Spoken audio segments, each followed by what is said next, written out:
Protests in Pakistan's capital calling for the release of jailed former Prime Minister Imran Khan have been called off, his party has said. That's after a midnight raid by security forces saw hundreds of Khan's supporters arrested, according to local media. Islamabad residents woke up on Wednesday to empty streets, littered with smashed-up vehicles. A spokesman for Khan's PTI party confirmed a planned sit-in and street protests had been called off, citing what he called the massacre. The protests have resulted in the deaths of at least 6 people, among them 4 paramilitary soldiers and 2 protesters. Interior Minister Mohsin Naqvi said Pakistan's law enforcement had cleared protesters from the spot targeted for the sit-in, the city's highly fortified red zone and other areas of the capital. Thousands of protesters descended on Islamabad centre the previous day. A convoy led by Khan's wife, Bushra Bibi, broke through several lines of security to reach the edge of the red zone. The remains of a truck used by Bibi appeared charred by flames, witnesses said. The PTI party's president for the city of Peshawar said the protest was called off and they would chalk out the new strategy. He said Khan's wife had returned safely to the province from the capital. U.S. President Joe Biden's administration is preparing a $725 million weapons package for Ukraine. That's according to U.S. officials on Wednesday. It's an effort by the outgoing president to bolster the government in Kyiv before Donald Trump takes the White House in January. Quickly winding down the war was one of Donald Trump's central promises on the campaign trail, though he's avoided discussing details. The package is said to include cluster munitions as well as a variety of anti-tank weapons, including landmines, which the United States has not exported in decades, and are controversial because of the potential harm to civilians. Over 160 countries have signed a treaty banning their use, but Kyiv has been asking for them since Russia launched its invasion in 2022. The reported $725 million price tag marks a steep uptick in size from Biden's recent use of so-called presidential drawdown authority, which allows the U.S. to draw from current weapons stocks to help allies in an emergency. Recent PDA announcements have typically ranged from $125 to $250 million. The size and contents of the package could still change, but one official said that the formal notification to Congress could come as soon as Monday. Russian forces are currently making gains in Ukraine at the fastest rate since the early days of the invasion. Analysts and war bloggers said this week that they have taken an area half the size of London over the past month. A ceasefire between Israel and Lebanon's Hezbollah has taken effect as part of a deal proposed by the U.S. to end more than a year of hostilities. The conflict, ignited by the Gaza war last year, has wreaked havoc on both sides. Let's take a closer look at the costs of the conflict so far. At least 3,768 people have been killed in Lebanon and 15,699 wounded since October 2023, according to Lebanon's health ministry. Those figures do not differentiate between Hezbollah fighters and civilians. The vast majority of casualties were inflicted after Israel went on the offensive in September. Hezbollah strikes have killed 45 civilians in northern Israel and the Israeli-occupied Golan Heights. Israeli authorities said at least 73 Israeli soldiers have been killed in northern Israel, the Golan Heights, and in combat in southern Lebanon. Over 886,000 people have been displaced within Lebanon, according to the International Organization for Migration and the UN Refugee Agency. UNHCR data shows that over 540,000 people have fled Lebanon to Syria since the war started.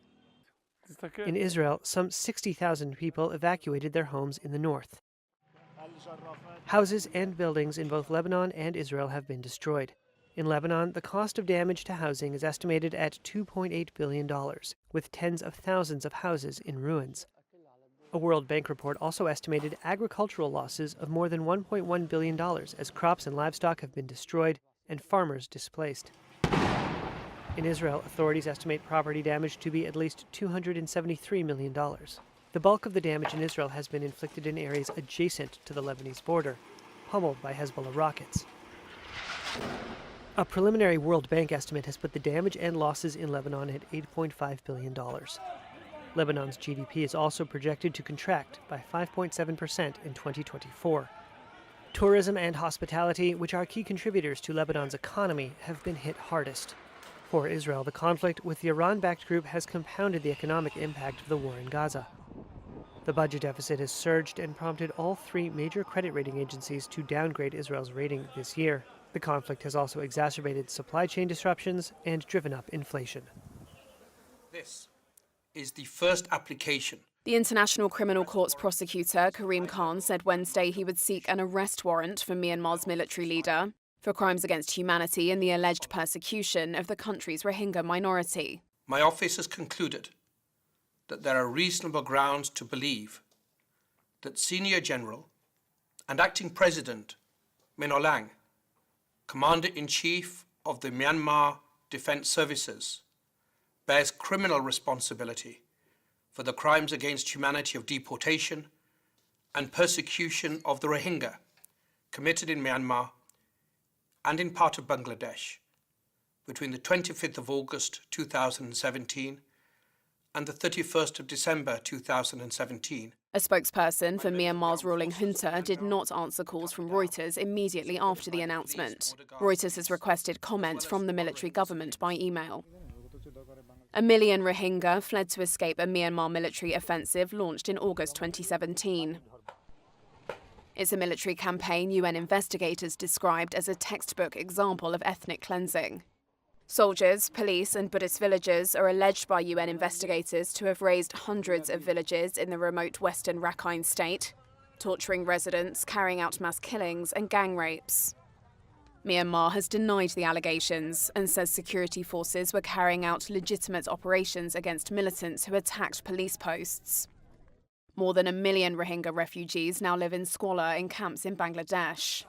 Rohingya activist Shahat Zia says the ICC should act on the arrest warrant immediately. We demand justice. If justice gets served, only then can we go home. It has been 8 years that we are suffering as refugees in here.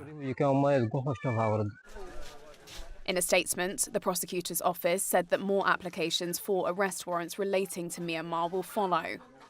A panel of judges will now decide if there are, quote, reasonable grounds to believe General Min Aung Hlaing bears criminal responsibility for the deportation and persecution of Rohingya in Myanmar and Bangladesh. The fate of Chinese Defense Minister Dong Jun remains unclear.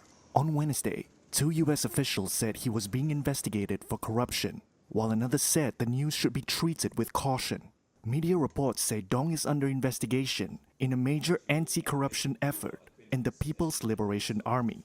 One U.S. official, speaking anonymously, said China's investigation into its rocket forces had spread to the military and procurement more generally. The official added that the investigation into Dong is important because Chinese President Xi Jinping appointed him. Dong would be the third consecutive Chinese defense minister to be investigated for alleged corruption. When asked, a Chinese foreign ministry spokesperson called the reports of a probe chasing shadows. China's military has conducted an anti-corruption purge since last year, removing at least 9 generals and several defense industry leaders. Dong, a former PLA Navy chief, was appointed defense minister in December 2023 and handles China's military relations with other countries. He oversaw a recent improvement in US-China military ties, with both nations holding their first commander-level talks in September. But he since appears to have been passed over for promotion to the Central Military Commission, the country's top military body.